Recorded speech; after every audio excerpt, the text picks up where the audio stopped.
অগ্নিগর্ভ বাংলাদেশ থেকে চোপড়া ব্লকের দাসপাড়া গ্রাম পঞ্চায়েতের শেখ বাস্তি গ্রামের শাহবাজ হুসেইন আজ বাড়ি পৌঁছালো। জানা গেছে আবিদ হুসেইনের ছেলে শাহবাজ হুসেইন বাংলাদেশের রাজধানী ঢাকায় একটি বেসরকারি মেডিকেল কলেজ অর্থাৎ ঢাকা পপুলার মেডিকেল নামক কলেজে MBBS এর 3rd ইয়ারে পড়তো। ঢাকায় কোটা আন্দোলনে দুশ্চিন্তায় ছিল তার পরিবারের সদস্যরা। শাহবাজ হুসেইনের বাবা আবিদ হুসেইন জানিয়েছেন এখন অনেকটা স্বস্তিতে তার পরিবার। আমি হচ্ছে শাহবাজ হুসেন, বাংলাদেশের ছাত্র। আমি 3rd ইয়ারে পপুলার থেকে আমি, আর ঢাকা যেটা মেন জায়গা থেকে, তো এটা হচ্ছে ছাত্র। আচ্ছা, এই যে আন্দোলন আমরা দেখেছি সোশ্যাল মিডিয়ায়, দেখছি বেশ কয়েকদিন ধরে ঢাকায় একটা আন্দোলন চলছে। সেই আন্দোলনের কেন্দ্রবিন্দু হচ্ছে ঢাকা। আর আর যেটা আমরা জানতে পারছি যে তুমি সেখানেই ছিলে অ্যাকচুয়ালি।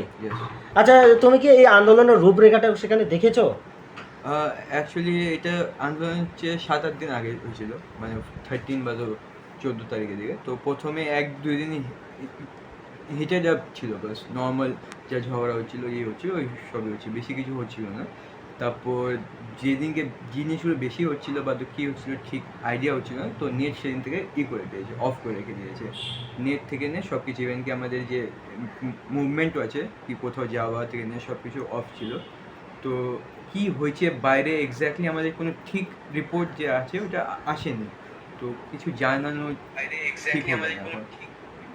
আচ্ছা, যাই হোক, যেটা জানতে পারছি যে সেখানে নাকি ইন্টারনেট বন্ধ ছিল। কতটা অসুবিধা সম্মুখীন হতে হচ্ছিল? বাড়ির লোকের সঙ্গে আপনার কথা হচ্ছিল না মনে হয় সম্ভবত?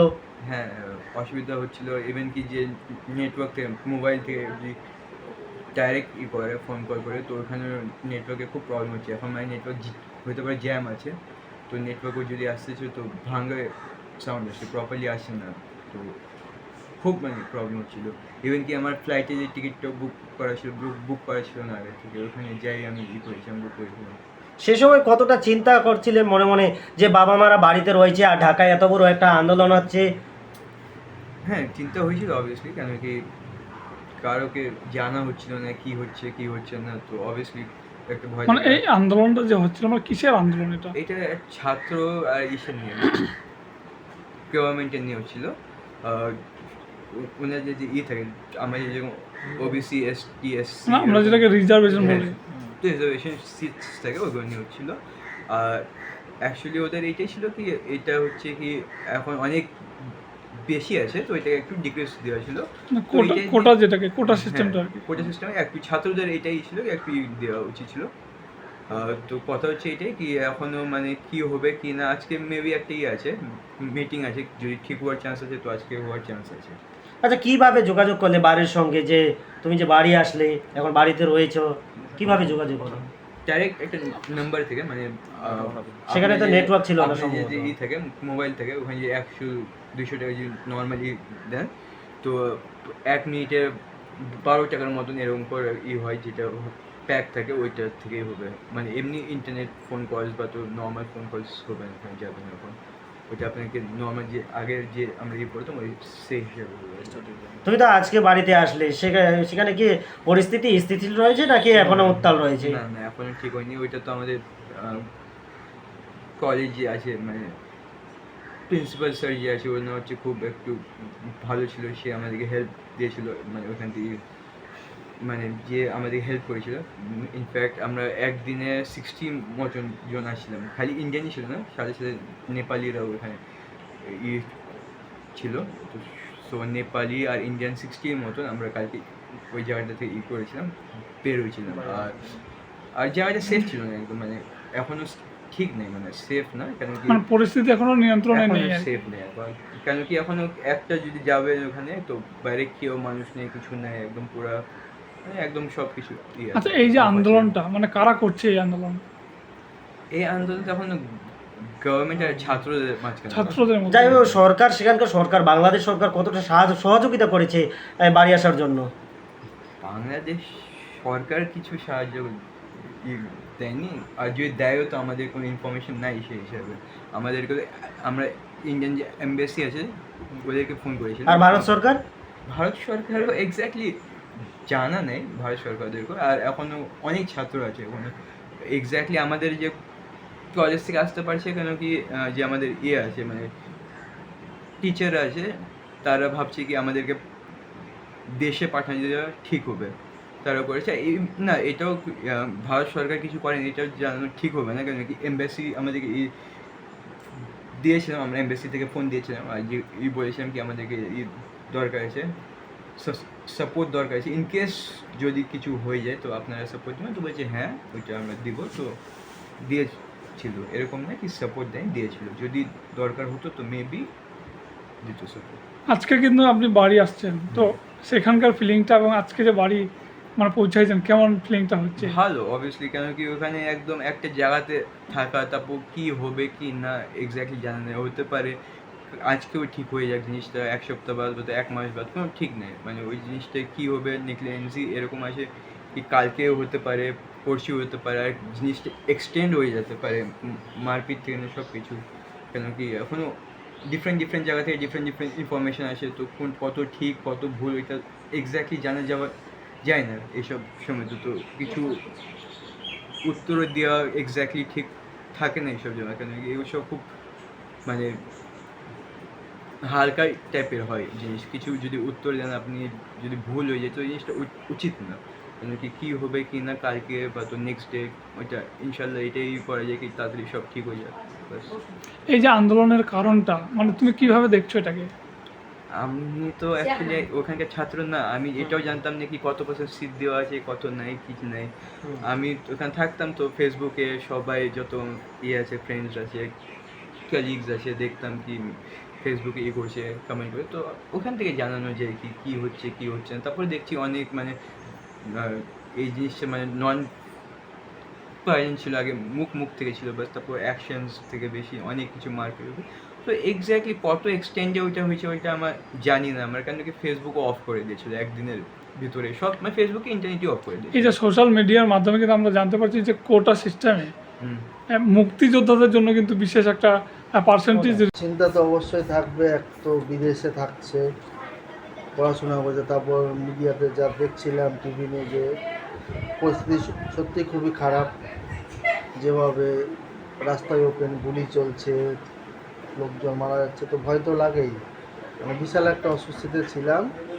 কালকে যখন ওর সঙ্গে তো যোগাযোগ বললো ওর বাবা, টুকটাক যোগাযোগ হয়েছে, তো কালকে যখন ও ফ্লাইটে ওঠার আগেও বললো ফ্লাইট ডিলে করছে, তখন আরও একটা মানে বড় আতঙ্ক হয়ে গেল যে এখন যদি ফ্লাইট ক্যান্সেল হয়ে যায় তো কী হবে।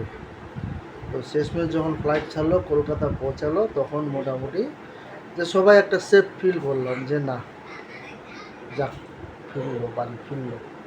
আমরাও দেখছিলাম যে বাংলাদেশের বিভিন্ন রেল থেকে শুরু করে বাস থেকে শুরু করে বিভিন্ন রাস্তাঘাট বন্ধ, এমনকি আমরা দেখছিলাম যে বিমানবন্দরগুলো যে রয়েছে সেই বিমানবন্দরগুলোও কিন্তু তারা ঘেরাও করার জন্য কিন্তু ডাক দিয়েছিল। সেই ক্ষেত্রে কতটা চিন্তার মধ্যে আরও ছিলেন আপনারা? চিন্তায় তো অবশ্যই ছিলাম, আর সাধারণত আমরা জানি যে বিমানবন্দরগুলো সাধারণত আর্মির কন্ট্রোলে থাকে, তো স্পেশাল ফোর্সের কন্ট্রোলে থাকে, তো সেইগুলো সাধারণত দখল করতে বা আন্দোলনকারীরা পৌঁছাতে একটু সময় লাগে, তো যেহেতু আন্দোলনটা চরম পর্যায়ে পৌঁছানোর দিকে আছে, তারপর মিডিয়াতেও দেখছিলাম আজকে ওদের সুপ্রিম কোর্টের একটা রায় আছে, রায়টার জন্য হয়তো একটু আন্দোলন একটু মানে স্থিতিশীল আছে, এখন রায়টার পরে কী হবে বলা মুশকিল। তো আমরা যাচ্ছিলাম যে যেভাবেই হোক রোববারের আগে ওখান থেকে বেরো, তো যাক পৌঁছে গেছে বাড়ি, আজকে রোববার বাড়ি পৌঁছেছে, এটাই আমাদের শান্তি এখন সবার। বর্তমানে আপনার কতটা খুশির মধ্যে রয়েছেন? না একদম বিশাল একটা আমাদের দুশ্চিন্তা ছিল খুবই, মানে 2-3 দিন ধরে কেউ ঘুমাতে পারিনি ঠিকঠাক, তো কালকে যখন কলকাতা পৌঁছালো তখন মনে হয় যে শান্তি হলো, ঘুমালো। এখনো কিন্তু অনেক স্টুডেন্ট রয়েছে ভারত থেকে, অবশ্যই এর মধ্যে আমাদের চোপড়ারই একজন আছে সোহেন নাম, আমারই চেনা জানা, ওরও দাদাই হবে, ওরও কমপ্লিট হয়ে ওখানটাই মেডিকেল কলেজে ও চাকরি করছে, যেহেতু ওর এখনও এখান থেকে রেজিস্ট্রেশনটা আসেনি, তো ওর বাড়ি থেকে কালকে আমাকে অনেকবার ফোন করেছে, যোগাযোগ কোনো মতোই করতে পারছে না, তো লাস্টে ওদের আমি বললাম আমরা যেভাবে যোগাযোগ করেছি, তো ওরাও যোগাযোগ করার চেষ্টা করছে, কালকে ওরা ল্যান্ড ফোনেও পাচ্ছে না, কোনোভাবে ওরা যোগাযোগই করতে পারছে না। তো অবভিয়াসলি ইন্ডিয়া গভর্নমেন্টকে আমরা তো বলবোই, যারা আমাদের ইন্ডিয়ার যেসব ছাত্র আছে তাদের অবশ্যই বাইরে ওখান থেকে বের করে আনা দরকার। আপনারা কি যোগাযোগ করেছিলেন ভারত সরকারের কাছে যে আমাদের ছেলে ওখানে রয়েছে এরকম? না, ওর কাছে যেটা ও বললো, এম্বাসি থেকে ফোন করেছিল ওকে একবার, বলেছিল যে এয়ারপোর্ট পর্যন্ত পৌঁছে দেবে। তো কালকে আবার টিভিতে দেখলাম, যেটা দেখালো যে ইন্ডিয়া গভর্নমেন্ট কোনো কার্গো প্লেন ইয়ে করেছিল যে হয়তো 300-400 বাচ্চাকে দিল্লি পর্যন্ত নিয়ে আসবে। তো তার আগে তো আমাদের ফ্লাইটের টিকিট হয়ে গেছিলো। তো আমরা অত মানে রিক্সে থাকলাম না, আমরা যেটা পেয়েছি আমাদের বাচ্চা সেফ বাড়ি এসে গেছে, এটাই। আমি ডক্টর মহসিন হোসেন। আমরা তো একটু উদ্বিগ্ন ছিলামই। আর আমার সঙ্গে লাস্ট শুক্রবার রাত 8টা অবধি কথা হয়েছে ভিডিও কলে, তারপরে নেট বন্ধ হয়ে গেল। তারপরে তো আর কথা মানে কি, আমি তখন টপ আপ ভরে ওর সঙ্গে জাস্ট কথা হতো, কোনো ভিডিও কলিং বা কিছু হতো না। তারপরে শুক্রবার রাত্রে আমরা 12টার দিকে ঘুমালাম, 4টার সময় ওর ফোন আসলো, বলে বাবা আমরা এয়ারপোর্টে।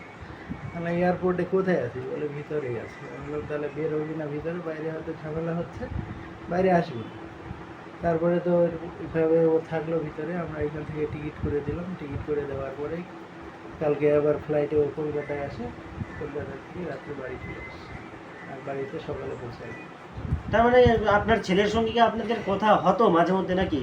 সেখানে কিন্তু ইন্টারনেট বন্ধ ছিল, এমনটাই কিন্তু দেখা যাচ্ছিল সোশ্যাল মিডিয়ায়। কথা মানে কি, নেট তো বন্ধ আছে, এমনি একটা মানে হালকা কথা হতো, যেটা শুধু ভয়েস কল হতো, মানে কোনো ইয়ে হতো না। তাও কথাটা কেটে কেটে আসতো। অনেক সময় হয়তো দেখছি আমি ওকে লাগাচ্ছি, আলাদা কোথাও ঢুকে যাচ্ছে, মানে টোটালি নেটওয়ার্কের ডিস্টার্ব। নেটওয়ার্কের প্রবলেম, কথা আসছে কেটে কেটে। তো একটা তো টেনশনে থাকবো আমরা, ছেলে ওইদিকে বাইরে আছে, বিশেষ করে আলাদা এক রাষ্ট্রে আছে, আমরা এক রাষ্ট্রে আছে, একটা ইন্টারন্যাশনাল ব্যাপার থাকে। এখন আপনার ছেলে আপনার বাড়িতে রয়েছে, আপনার সঙ্গে কথা হচ্ছে, কতটা স্বস্তির মধ্যে রয়েছেন? হ্যাঁ, তো অবভিয়াসলি ভালো ফিলিং হবেই, কেন ও এখন যখন আমাদের সঙ্গে আছে। যারা এখনো রয়েছে বাংলাদেশে, যে স্টুডেন্টগুলো পড়তে গেছে বাংলাদেশে, তাদের বাবা মাদের জন্য কি বলবেন? India, government of West Bengal, আমাদের এমবাসি, এদের মিলে এই ছেলেগুলোকে তাড়াতাড়ি রেস্কিউ করাটা খুব জরুরি আছে। সেখানে কি পরিস্থিতি আছে এখনো মানে আমরা ঠিকমতো বলতে পারবো না, কেন ওইদিকে নেট থেকে শুরু করে সব কিছু বন্ধ আছে।